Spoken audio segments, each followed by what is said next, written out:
नमस्कार साथियों, मैं doctor Manoj Ahuja news channel में आपका हार्दिक अभिनंदन करता हूं।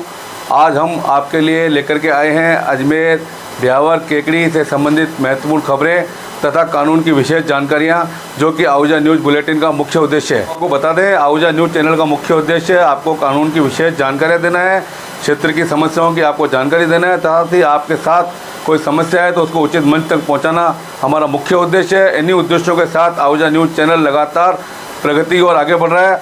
आपने यदि हमारा न्यूज़ चैनल सब्सक्राइब नहीं किया है तो कृपया आप भी हमारा न्यूज़ चैनल सब्सक्राइब करके हमारे आहूजा परिवार के सदस्य बने। तो आइए देखते हैं आज की विशेष खबरें Ahuja news bulletin. Supreme court ने भारत संघ को उन कार्यवाहियों में पक्षकार बनाने का फैसला किया जिसमें परक्राम्य लिखित अधिनियम की धारा 142A में किए गए संशोधन के परिणामों की व्याख्या और विचार करना शामिल है। न्यायमूर्ति CT रविकुमार और न्यायमूर्ति अरविंद कुमार की पीठ ने कहा, इस तथ्य को ध्यान में रखते हुए कि संबंधित मुद्दे की व्याख्या की आवश्यकता है और साथ ही परक्राम्य लिखित अधिनियम की धारा 142A में किए गए संशोधन के परिणामों पर विचार करना भी आवश्यक है। हमारा विचार है कि भारत संघ को इन कार्यवाहियों में पक्षकार बनाया जाना चाहिए। सर्वोच्च न्यायालय के समक्ष मुद्दा यह है कि क्या परक्राम्य लिखित संशोधन अधिनियम 26/2015 के पश्चात जो बैंक की उस शाखा पर विशिष्ट प्रादेशिक क्षेत्राधिकार निर्मित करता है जहां भुगतानकर्ता या धारक का बैंक खाता है, क्या सर्वोच्च न्यायालय धारा 406 CRPC के तहत शक्तियों का प्रयोग करते हुए सर्वोच्च न्यायालय नियम 2013 के आदेश 39 के साथ शिकायत को उस न्यायालय के क्षेत्राधिकार में स्थानांतरित कर सकता है जहां आहर्ता का बैंक स्थित है, जबकि संशोधित NI अधिनियम द्वारा इसे विशेष रूप से प्रतिबंधित किया गया है। इस मुद्दे को महत्वपूर्ण मानते हुए, जिसके लिए भारत संघ के रुख की आवश्यकता है, न्यायालय ने स्वप्रेरणा से भारत संघ को पक्षकार बनाया, जिसका प्रतिनिधित्व वित्त मंत्रालय, वित्तीय सेवा विभाग और विधि एवं न्याय मंत्रालय, विधान विभाग ने किया तथा भारत के अटॉर्नी जनरल से मामले को संबोधित करने का अनुरोध किया। दशरथ रूप सिंह राठौड़ बनाम महाराष्ट्र राज्य 2014 मामले में सर्वोच्च न्यायालय की 3 न्यायाधीशों वाली पीठ ने माना कि चेक के अनादर के लिए शिकायत केवल उसी न्यायालय में दायर की जा सकती है जिसके स्थानीय क्षेत्राधिकार में चेक उस बैंक द्वारा अनादरित किया गया हो जिस पर वह चेक काटा गया था। न्यायालय ने पिछले निर्णयों को खारिज कर दिया जिसमें कहा गया था कि ऐसी शिकायत किसी भी क्षेत्राधिकार में दायर की जा सकती है जहां चेक काटा गया था, चेक प्रस्तुत किया गया था, चेक अनादरित हुआ था, नोटिस भेजा गया था और नोटिस प्राप्त हुआ था। दशरथ रूप सिंह राठौड़ में सर्वोच्च न्यायालय के फैसले के अनुपालन में ट्रायल कोर्ट ने उन क्षेत्राधिकारों में दायर की जाने वाली शिकायतों को वापस करना शुरू कर दिया जहां अनादर हुआ था। अधिकार क्षेत्र को लेकर भ्रम को दूर करने के लिए केंद्र सरकार ने 2015 में एक संशोधन लाया। परक्राम्य लिखित संशोधन अधिनियम 2015 ने NI अधिनियम में धारा 142(2) को जोड़ा, जिसमें कहा गया कि धारा 138 के तहत अपराध की जांच और सुनवाई केवल उस न्यायालय द्वारा की जाएगी जिसके स्थानीय अधिकार क्षेत्र में आदाता की बैंक शाखा स्थित है, जहां आदाता भुगतान के लिए चेक प्रस्तुत करता है।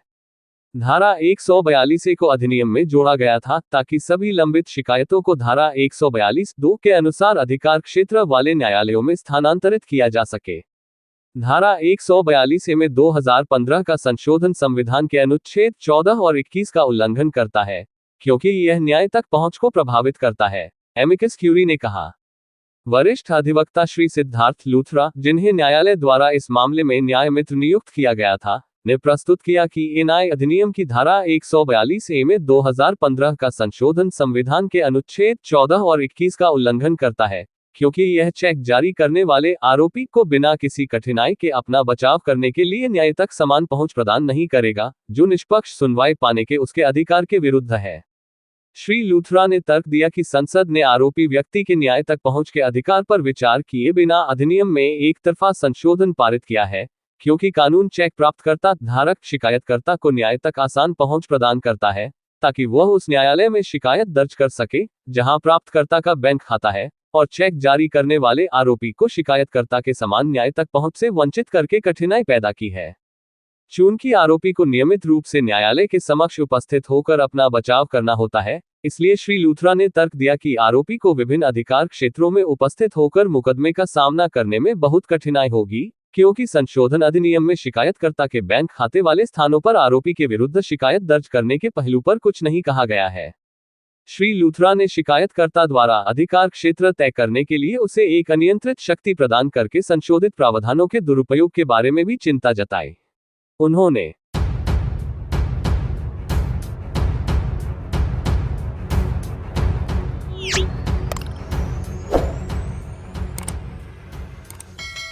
कस्बे के जोशी मोहल्ला, मेहता मोहल्ला के बाशिंदों को शीघ्र ही डिम लाइट की समस्या से निजात मिलेगी। विद्युत विभाग के कनिष्ठ अभियंता गोविंद नायक ने बताया कि सहायक अभियंता अरिहंत जैन के निर्देश पर शुक्रवार को कस्बे के खेल मैदान राजकीय महात्मा गांधी विद्यालय के पास 160 केवी विद्युत डीपी लगाई गई है। इस डीपी से खेल मैदान, अस्पताल, स्कूल, मेहता मोहल्ला, जोशी मोहल्ला को डिम लाइट की समस्या से निजात मिलेगी। समाजसेवी प्रकाश आचार्य ने बताया कि कस्बे के आधे से ज्यादा मोहल्लों में डिम लाइट की समस्या से ग्रामीण जनता परेशान थी, जिन्होंने कई जनप्रतिनिधियों को समस्या का समाधान करवाने की गुहार लगाई, लेकिन किसी ने ध्यान नहीं दिया, जिससे परेशान होकर विगत दिनों विद्युत विभाग संभागीय प्रशासनिक अधिकारी NL राठी से मिलकर समस्या समाधान का निवेदन किया गया, जिन्होंने समस्या की जानकारी लेने के बाद स्थानीय अधिकारियों को निर्देश दिए, जिसकी पालना में ये डीपी लगाई गई है। इस अवसर पर विनोद ढाबरिया, ग्राम विकास मंच उपाध्यक्ष प्रकाश आचार्य, संगठन मंत्री तारा प्रकाश जोशी, बसंत मेवाड़ा, श्री सनातन धर्म मंडल अध्यक्ष शंकर मेवाड़ा, प्रकाश माली, ओम प्रकाश भट्ट व राम प्रताप जोशी ने खुशी जाहिर कर विद्युत विभाग के संभागीय प्रशासनिक अधिकारी NL राठी का आभार व्यक्त किया।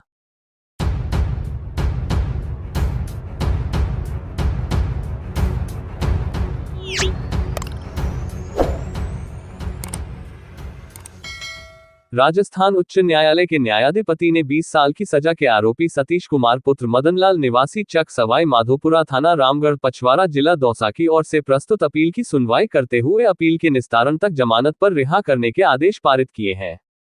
आरोपी के अधिवक्ता रविंद्र पालीवाल ने बताया कि आरोपी के खिलाफ पुलिस थाना भिनाई में पीड़िता के पिता द्वारा 22 अक्टूबर 2018 को रिपोर्ट दर्ज करवाई गई कि उसकी नाबालिग पुत्री को आरोपी जबरन भगाकर ले गया तथा उसके साथ दुष्कर्म किया है।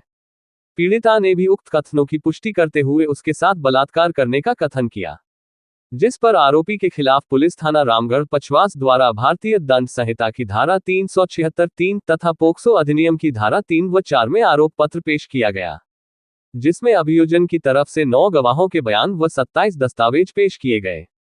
अंतिम बहस सुनने के बाद न्यायाधीश ने आरोपी को दोषी सिद्ध कर 20 वर्ष की सजा व 2 लाख रुपए के जुर्माने से दंडित किया है। आरोपी की ओर से उक्त दंडादेश के विरुद्ध एडवोकेट रविंद्र पालीवाल व मनोज आहूजा ने अपील पेश कर यह तर्क दिया कि पीड़िता व अन्य गवाहों के बयानों में भारी विरोधाभास है। पीड़िता की आयु के संबंध में भी निश्चित साक्ष्य का अभाव है। आरोपी अभी युवा है, उसका प्रथम अपराध है। अपील की सुनवाई में लगने वाले लंबे समय तक उसे न्यायिक अभिरक्षा में रखा जाना उचित नहीं है। आदि तर्कों से सहमत होते हुए न्यायाधिपति ने आरोपी को 50,000 रुपये के मुचलके व 25,000 रुपये की 2 जमानतें पेश करने पर रिहा करने के आदेश पारित किए हैं।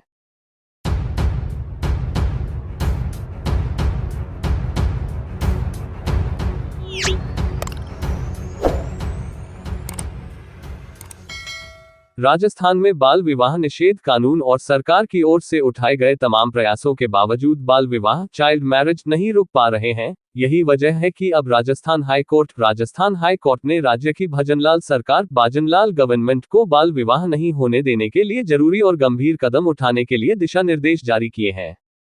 पंच सरपंच की तय होगी जवाबदेही। हाईकोर्ट जस्टिस शुभा मेहता ने कहा है कि प्रदेश में कहीं भी किसी भी सूरत में बाल विवाह नहीं होना चाहिए। इसके लिए पंच सरपंच को जागरूक किया जाए। अगर जिम्मेदारी का निर्वहन करने में जनप्रतिनिधि विफल है तो उनकी भी जवाबदेही तय की जाएगी। पंचायती राज नियम के तहत बाल विवाह रोकना पंच सरपंच की ड्यूटी है। बचपन बचाओ आंदोलन और अन्य की PIL पर जस्टिस पंकज भंडारी और जस्टिस शुभा मेहता की खंडपीठ ने यह आदेश दिए हैं। आदेश की कॉपी CS सहित सभी जिला मजिस्ट्रेट को भेजी गई है। 19 साल की 3.7% लड़कियां बनी मां। अदालत ने अपने आदेश में ये साफ किया है कि राष्ट्रीय परिवार स्वास्थ्य सर्वेक्षण की रिपोर्ट के मुताबिक राजस्थान में 19 साल की लड़कियों में 3.7% महिलाएं या तो मां बन चुकी हैं या फिर वे गर्भवती हैं। PIL में ये भी बताया गया है कि 20-24 साल की महिलाओं में 25.4% लड़कियों की शादी 18 साल से पहले ही हो जाती है। राजस्थान के शहरी क्षेत्र में ये प्रतिशत 15.1 है, जबकि ग्रामीण इलाकों में ये आंकड़ा 28.3 हो जाता है। राज्य सरकार ने कोर्ट में क्या कहा? राज्य सरकार की ओर से दिए गए जवाब में एएजीपी एस छाबा ने कहा कि सरकार बाल विवाह रोकने के लिए प्रयास कर रही है। 1098 नंबर पर बाल शोषण और बाल विवाह की शिकायत की जा सकती है।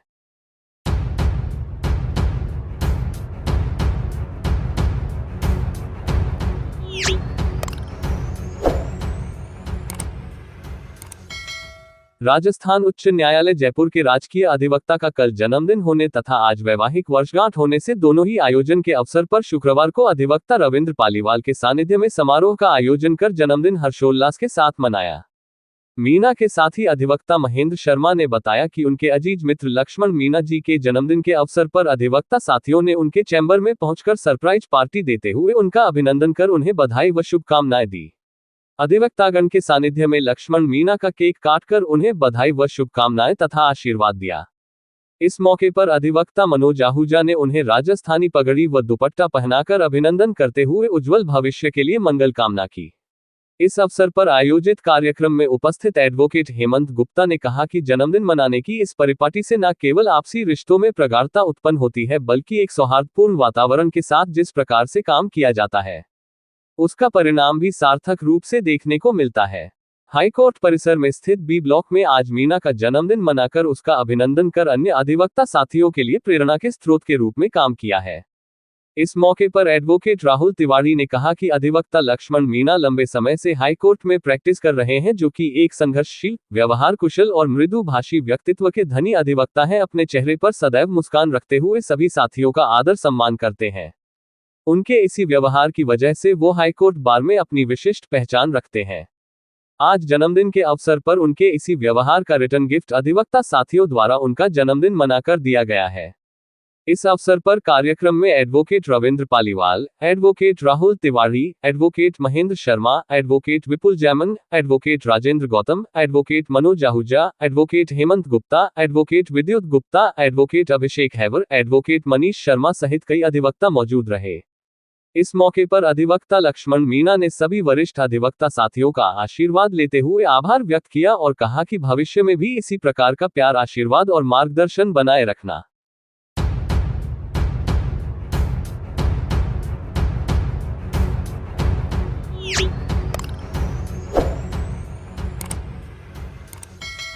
राजस्थान उच्च न्यायालय जयपुर की खंडपीठ के बाहर शुक्रवार को एक बड़ा ही मार्मिक दृश्य देखने को मिला। मां अपनी बेटी से मिलने के लिए तड़पती रही और गश खाकर गिर पड़ी, लेकिन बेटी का दिल नहीं पसीजा और उसने मुड़कर अपनी मां की तरफ देखना भी मुनासिब नहीं समझा। प्राप्त जानकारी के अनुसार अंतर्जातीय विवाह करने वाले युगल दंपति ने हाईकोर्ट में याचिका लगाकर अपने मां बाप से खतरा बताते हुए उनसे सुरक्षा की मांग की थी, जिसकी सुनवाई के दौरान मां बाप ने अपनी बेटी को समझाने का प्रयास किया तो बेटी वहीं पसर गई और अपनी मां का हाथ छुड़ाकर लड़के के साथ जाने लगी, जिसे देखकर मां वहीं गश खाकर गिर पड़ी और बेहोश हो गई। इस नजारे को देखकर वहां पर मौजूद हर एक एडवोकेट व उपस्थित कार्मिकों को दिल पसीज उठा, लेकिन जिस बेटी को मां ने 9 महीने तक अपनी कोख में पालकर इतना बड़ा किया, उसने मां की तरफ मुड़कर भी नहीं देखा। इस दृश्य को देखकर हर एक वकील के मुंह से यही शब्द निकल रहे थे कि कानून में ये सिस्टम बंद हो जाना चाहिए और बच्चों को इस प्रकार मां बाप के विरुद्ध जाकर विवाह करने की अनुमति नहीं दी जानी चाहिए। हर एक वकील यही कह रहा था कि धिक्कार है ऐसी औलाद को जो मां बाप के खिलाफ जाकर ऐसे प्रेम विवाह रचाते हैं और मां बाप के खिलाफ ही कोर्ट में अर्जी लगाकर सुरक्षा की मांग करते हैं। वहीं इस मौके पर कई अधिवक्ताओं ने ये प्रण लिया कि वो ऐसे अंतरजातीय विवाह करने वालों का समर्थन नहीं करेंगे।